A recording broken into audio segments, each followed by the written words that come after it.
حضرت بایزید بستامی کہتے ہیں کہ میں نے اپنی ماں کے آگے ہاتھ جوڑے، میں نے کہا امی تجھے راضی کروں یا رب کو راضی کروں؟ تو اپنے حق مجھے معاف کر دے، اللہ کو میں راضی کر لیتا ہوں۔ ماں نے کہا جاؤ پتر میں اجازت دیتی ہوں۔ گئے جنگلوں میں، ذکر و فکر میں لگے رہے، تنہائی میں اس کو یاد کرتے رہے، دن رات ذکر کے چراغ روشن رکھے۔ 12 سال گزر گئے حق کی تلاش میں۔ ایک دن واپس بستام کے قریب سے گزر رہے تھے، خیال آیا چلتے چلتے ماں کو سلام کر جاؤں۔ دروازے کو دستک دینے لگے تو اس خیال نے ہاتھ روک لیا کہ ساری زندگی ماں کو سکھ تو دیا کوئی نہیں، اب دکھ بھی کیوں دینے لگے؟ رات کا ایک پہر بیت گیا ہے، سردیوں کی لمبی رات ہے، ماں بستر میں لیٹی ہوگی، تیرے لیے اٹھے گی، دروازہ کھولے گی۔ دروازے کے ساتھ ہی لگ کے بیٹھ گئے اور ساری رات کاٹ گئی، اس خیال سے کہ ماں کو تکلیف نہ ہو۔ جب سحری کا وقت ہوا تو اندر سے جو نالی آتی تھی اس نالی سے پانی آیا، سمجھ گئے میری ماں تہجد کے لیے اٹھی ہے اور وضو کا پانی ہے، تو فوراً دروازے پہ دستک دی۔ اندر سے آواز آئی بیٹا بایزید میں ابھی آئی۔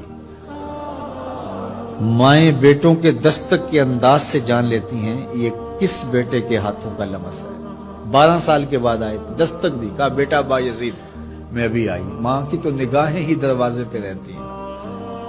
اللہ اکبر۔ کہتے ہیں کہ ماں نے دروازہ کھولا، 12 سال جنگلوں کی خاک چھانتے بیت گئی تھی، پراگندہ صورت، بکھرے ہوئے بال، پھٹے ہوئے کپڑے۔ میری ماں کی جب نگاہ میرے پہ پڑی تو اس کی چشمان سے موٹے موٹے آنسو ٹپکنے لگے اور اس نے ایسے ہاتھ پھیلا کے کہا مالک میرا بیٹا بایزید تیری طلب میں نکلا تھا، تو نے ابھی تک اسے اپنا قرب نہیں دیا؟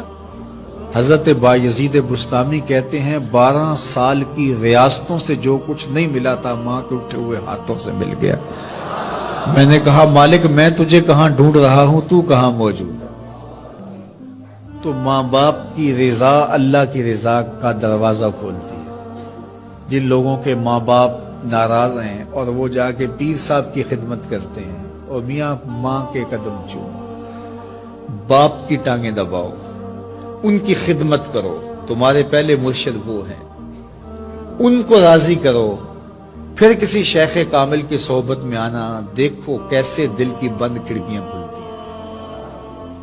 ایک مرشد تو ناراض کر آئے اور دوسرے مرشد سے تمہیں کیا ملے گا؟ تو راستہ یہیں سے کھلے گا۔ والدین کو کبھی ناراض نہ کرو، والدین کو کبھی دکھ نہ دو، والدین کو کبھی تکلیف نہ پہنچاؤ، اور والدین کو بھی چاہیے کہ اپنی اولاد کو اپنا نافرمان نہ بنائے۔ ایک بزرگ فرماتے ہیں کہ مجھے برابر 30 سال ہو گئے ہیں کہ میں اپنی اولاد کو کوئی حکم ہی نہیں دیا، کوئی حکم نہیں دیا۔ کوئی چیز مجھے چاہیے بھی ہوتی ہے تو میں بصیغہ امر نہیں کہتا، بلکہ ایسے ہی بات کرتا ہوں، پانی چاہیے تو یہ نہیں کہتا بیٹا پانی لے کر آؤ، میں ویسے کہتا ہوں پیاس لگی ہوئی ہے، تو اگر وہ سمجھ جائے اور وہ خود لے آئے تو اچھی بات ہے، لیکن اگر وہ نہ لائے تو میں نے اس کو حکم ہی نہیں دیا، امر ہی نہیں کیا، تو اس امر کی مخالفت ہی لازم نہیں آئے گی۔ تو کہا 30 سال برابر گزر گئے ہیں، میں نے اپنی اولاد کو حکم نہیں دیا کہ کہیں وہ میری نافرمان نہ ہو جائے، کیونکہ اگر وہ نافرمان ہو گئی پلے کچھ نہیں رہے گا۔ جو اولاد ماں باپ کی نافرمان ہوتی ہے وہ ہوا میں بھی اڑیں، وہ چرخ پہ بھی جھولیں، وہ زمین پہ گرنے والی ہوتی ہیں، کبھی کامیاب نہیں ہو سکتی وہ اولادیں جو ماں باپ کی گستاخ، بے ادب اور نافرمان ہوتی ہیں۔ وہی اولادیں سرخروغ، کامیاب اور کامگار اور بامراد ہوتی ہیں جو ماں باپ کی خدمت کرتی ہیں، ماں باپ کی دعائیں لیتی ہیں۔